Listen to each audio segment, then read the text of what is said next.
Assalamualaikum warahmatullahi wabarakatuh. Kajian kita pada pagi hari ini yaitu tips atau kiat dalam menghadapi musibah. Yang akhir-akhir ini para jamaah banyak yang kita lihat, banyak yang kita saksikan, bahkan kita rasakan ya, yang namanya musibah itu. Nah, ini bagaimana kiat kita atau tips kita dalam menghadapi musibah itu dalam pandangan Islam. Kalau kita membuka karya para ulama salafus sholihin, kita membuka kitab-kitab karya para ulama salafus sholihin, maka ketika mereka membahas tentang satu bab, misalnya tentang bab sholat, bab tentang sholat, bab tentang syam puasa, bab tentang zakat, bab tentang sedekah dan lain sebagainya, maka mereka para ulama salafus sholihin itu akan memaparkan apa definisi dari tema tersebut. Lalu yang kedua, dia akan mendatangkan dalil tentang tema yang akan diangkat. Dan yang ketiga, dia mungkin akan menyebutkan hikmah, kaifiyat, fadilah, keutamaan daripada tema tersebut. Nah, cara-cara mereka inilah ikhwan dan akhwat yang mungkin perlu ditiru. Perlu kita ikuti dalam menyampaikan suatu kajian. Seperti pada pagi hari ini misalnya, tema kita kiat atau tips dalam menghadapi musibah.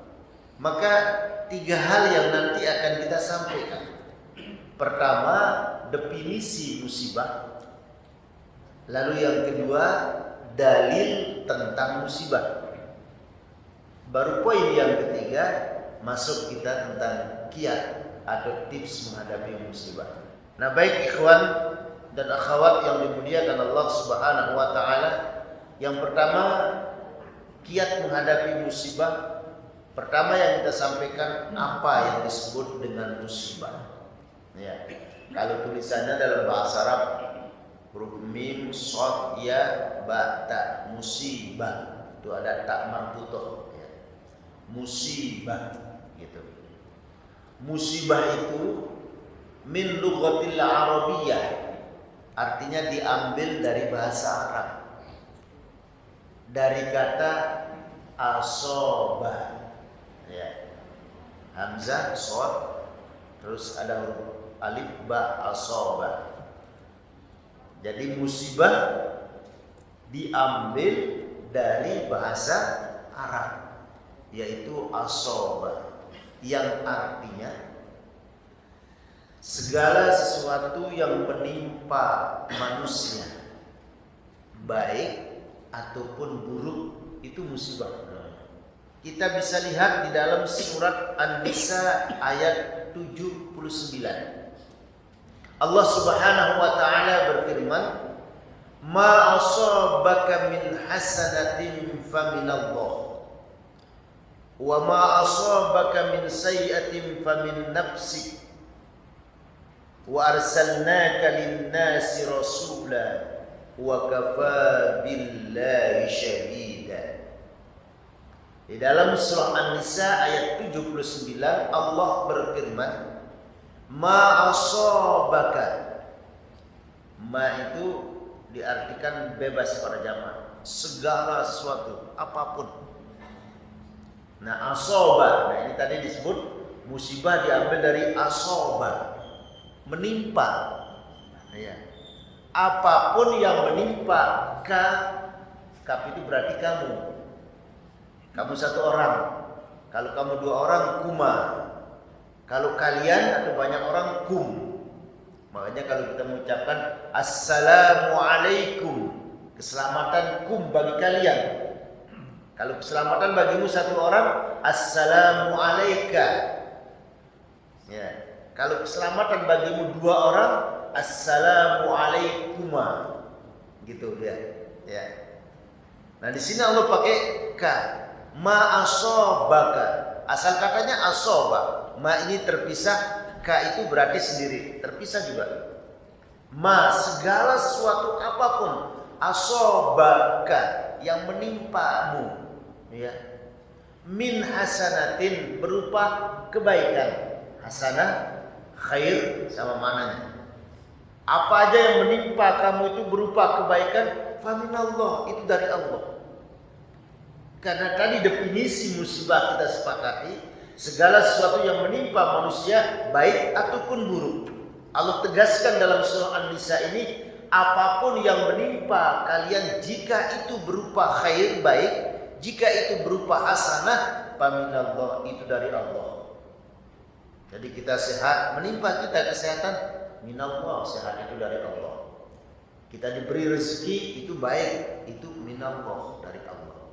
Wa ma asabaka min sayyi'atin, akan tapi segala sesuatu yang menimpa kalian berupa sayyi'ah, keburukan, syarr, keburukan-keburukan yang menimpa kita, pamin nafsik, itu karena ulah kita sendiri. Bahkan banyak ayat-ayat Al-Quran yang masyhur kita dengar, zuharal fasadu fil barri wal bahri bima kasabat aydin nas, sudah nampak kerusakan di muka bumi ini. Bima kasabat aydin nas, itu tidak lepas dari ulah tangan manusia itu sendiri. Wa ma arsalnaka lin-nasi rasula, dan kami mengutus rasul. Rasul itu linnas, untuk kalian. Wa kafa billahi syahida, dan cukuplah Allah yang menjadi saksi. Jadi kalimat wa kafa billahi syahida ini juga para jamaah kita ungkapkan dalam kita bermuamalah. Anda semalam ya rajin qiyamul lail, dilihat sama orang enggak usah dilihat. Wa kafa billahi syahida, cukup Allah yang menjadi saksi. Kita bersedekah, kafa billahi syahida, cukup Allah yang menjadi saksi. Ya. Kita banyak tilawatil Quran. Berapa kali misalnya kita khatam Al-Quran di rumah, membaca Al-Quran bersama istri, bersama suami, bersama anak, kafa billahi syahida, cukup Allah lah yang menjadi saksi. Kita tidak perlu kesaksian orang lain. Nah ayat ini para jamaah yang bisa kita refleksikan dalam kehidupan kita sekarang. Rajin kita melakukan suatu ibadah supaya kita terhindar dari sifat-sifat sombong. Wa kafa billahi syahida, cukup Allah yang menjadi saksi. Jadi dari surah An-Nisa ini Allah mengingatkan kepada kita supaya tauhid kita kuat, supaya akidah kita ini kokoh. Kalau yang baik itu minallah, dari Allah. Kalau yang buruk itu adalah akibat dari perbuatan kita sendiri.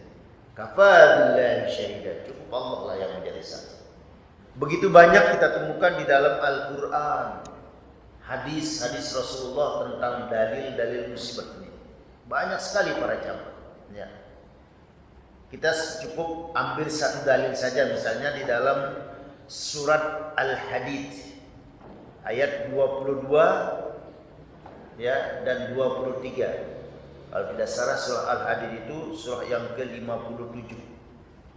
Surat Al-Hadid. Allah Subhanahu wa taala berfirman, "Ma asaba min musibatin fil ardi wala fi anfusikum." Tidaklah ada musibah di muka bumi ini, fil ardi, di muka bumi ini. Yang muka bumi ini di bumi Allah ini. Secara luas bumi Allah itu dari timur sampai barat, dari masyrik ilal maghrib, itu namanya fil ardi, bumi. Tidak terjadi suatu musibah itu di muka bumi ini secara umum. Kalau kita perkecil bumi Allah itu, misalnya bumi Allah itu di Indonesia, ya dari Sabang sampai Merauke, gitu. Tidak terjadi suatu musibah di muka bumi ini. Para ulama mentafsirkan fil ardi, muka bumi ini, artinya musibah itu tidak terjadi secara kolektif. Wala fi anfusikum, ataupun musibah itu tidak terjadi secara individu. Jadi dua macam bentuk musibah. Bisa menimpa kita secara bersama-sama, Musibah itu datang secara kolektif atau bisa menimpa masing-masing pribadi orang. Misalnya dia keluar, ya jatuh dari sepeda, jatuh dari motor, itu kan secara sendiri namanya, secara individu. Atau secara fil ardi, secara bersama kita alami. Terjadinya gempa misalnya, kan bersama-sama dia. Jadi dua dalam bentuk musibah di sini dalam surah Al-Hadid ini.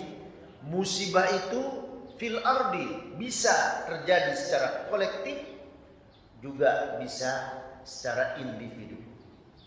Musibah-musibah yang terjadi secara bersama ataupun secara pribadi itu illa fi kitabim min qabli an nabra'ah. Itu tidak lain sudah ditulis oleh Allah di Lauhil Mahfuz. Baik musibah secara bersama ataupun secara masing-masing ya terjadi, itu semua sudah ditulis oleh Allah di Lauhil Mahfuz. Apa tujuannya Allah Subhanahu wa taala memberikan hamba-hambanya musibah para jamaah? Likaila ta'sau ala ma fatakum. Sudah ditulis di Lauhil Mahfuz, ditimpakan musibah itu kepada hambanya oleh Allah, likaila ta'sau ala ma fatakum, supaya kalian jangan terlalu bersedih. Kalau datang suatu musibah itu ya menimpa kalian itu, jangan terlalu bersedih. Kalau yang menimpa kita yang buruk, la ta'sau ala ma fatakum, jangan terlalu bersedih. Ya.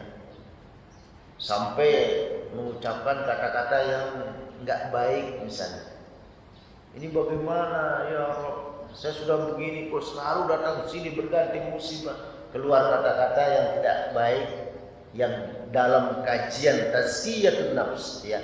Ketika mengkaji tentang bagaimana tahapan-tahapan membersihkan hati, itu ucapan-ucapan itu bisa mengotori hatimu. Ya. Jadi la ta'sau ala ma fatakum, jangan terlalu bersedih. Wala tafrahu bima atakum, dan jangan kalian terlalu gembira ketika mendapat sesuatu yang khair. Kalau yang menimpa kita sesuatu yang baik, jangan terlalu gembira. Diberikan kita sehat, jangan terlalu bergembira dengan sehatmu.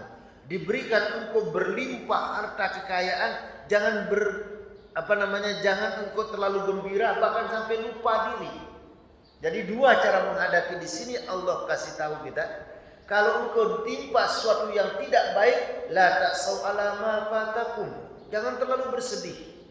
Kalau yang menimpa kamu sesuatu yang baik, ya la tafrahu bima atakum, jangan kalian terlalu ya membanggakan diri. Jangan terlalu membanggakan diri. Misalnya ada orang ya ketika dia tidak punya uang, bergaul bersama orang-orang, bermasyarakat. Tapi ketika ekonominya meningkat baik, terus ya dia lupa kepada temannya, mulai dia berubah, ya mungkin cara bicaranya berubah, cara hidupnya berubah, lupa kepada temannya. Nah ini Allah tegur, la tafrahu bima atakum, jangan kalian lupa diri dengan anugerah, dengan nikmat yang Allah berikan. Dan jangan kalian terlalu bersedih ketika ditimpa sesuatu yang tidak baik. Ya. Wallahu la yuhibbu kullu mukhtalin fakhur. Allah tidak suka kepada orang-orang yang melampaui batas. Allah tidak suka kepada orang-orang yang lupa akan dirinya sendiri. Wassalamualaikum warahmatullahi wabarakatuh.